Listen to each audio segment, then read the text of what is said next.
everybody, my name is Tina Croto and I am with Cornerstone Services. And I wanted to let you know that if you book anything this month, the month of February, in honor of the month of love, you will be entered into a drawing and you could win a gift card. And I have something else for you. Maybe you don't know it, but I'm actually a life coach as well, a certified life coach.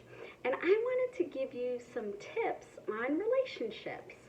So actually, it's more of a tool, not a tip. It's more of a tool. It's a very powerful tool. And it's a tool that you can use to build a healthy, strong relationship with your spouse or even with your child, maybe with a friend or a coworker or anything like that. This tool will work in any relationship. It's a very foundational tool. What is the tool? I'll tell you. It is the 5 love languages. And I learned about the 5 love languages through a book called The 5 Love Languages by Gary Chapman. It's an excellent book, and it's actually a pretty short read. So if you want to read it, go for it. Anyways, I'm going to tell you a little bit about it. So the 5 love languages is basically, the concept is that we all have a love tank. And we all need love. We need love like we need air to breathe, water to drink, food to eat. We need love in order to survive, in order to live a healthy life. We need love. We were designed for love. And when we have an empty tank, we do stupid things. And we're angry and we don't know why. Or we're depressed and we're not sure why. But our love tank is empty. But when we have a full love tank, then we feel happy and joyful. And we're able to love other people around us. So how do we, fill each other's love tanks? So I'm going to explain to you what the 5 languages are. They're basically languages of love that we express to one another, okay? So the way that I remember, I kind of learned a trick to remember these languages, is with my hand. So the love languages are acts of service. They are words of affirmation, touch, gifts, and quality time. So I'll go over each one just a little bit. So we get acts of service. Acts of service, I pick the thumb because the thumb does most of the work on the hand, right? And that's what acts of service is when you work for someone. When you, let's say if a person's love language is acts of service, you do something for them. So if it's a husband and wife and the husband is acts of service, then the wife would, do the cooking or do the laundry or do those things for them. And they will be happy campers. And then the second love language that I want to talk to you about is words of affirmation. Now, if you're a words person, then you like to hear compliments and you like to have nice things said about you. Your reputation is very important to you, and what people say about you is very important because you see that as an expression of love. And it's not just saying something nice. So let's say a wife cooks a meal and the husband says, "Oh, honey, this is a great meal. It tastes delicious. Thank you." Now that's a nice compliment. That's not quite words of affirmation. See, you're complimenting the meal instead of the person.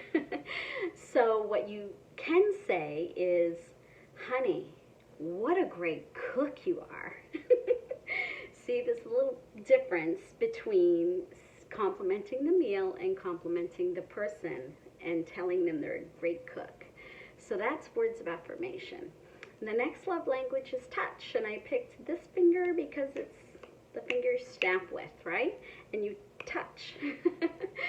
Well, touch is kind of obvious. It's affectionate touch. So, hand holding, you put your arm around someone, you pat them on the back, you maybe rub their shoulders or something like that. You cuddle with them, that is touch, and that fills their love tank.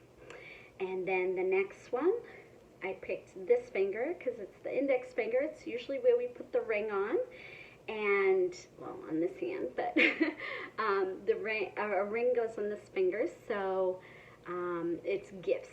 Okay, so gifts is when it's not just about giving a gift, which is obvious, an expression of love. You give a gift, and like on Valentine's Day, right? So you give a gift, but it's not just that. It's when you take the time to really think about what that person would like and what that person needs. And so you give them a gift that's very personal. That's the type of gift they like. I mean, they like all gifts, but like those gifts are really important to them. You really fill in their love tank when you give them a gift. If they're a gifts person and you want to love on them, you give them a gift that's personal, maybe handmade or something like that. They love that. Fills their love tank. And then the last one I want to tell you about is quality time. And I picked the pinky because usually when you sit around sipping tea with someone, you stick out the little pinky. It just reminds me of having tea together, right? Quality time is when you get together with a person and you do something. So you can sit and have coffee or tea and just have good conversation. And that really fills their love tank. They love it. They don't want you to do anything else. They just want you to sit and talk with them, you know? And that's a type of quality time. But then there's another type of quality time.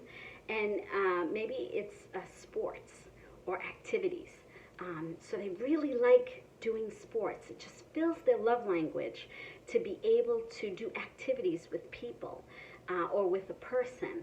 Or maybe they, somebody can go biking together or even just working out together. All of that's quality time. It's time spending with the person and just it's a good time. You're in a good mood, you're doing good things, and it's wonderful. And that will fill a quality time person's love tank. So that's the 5 love languages. Thank you so much for listening and tuning in.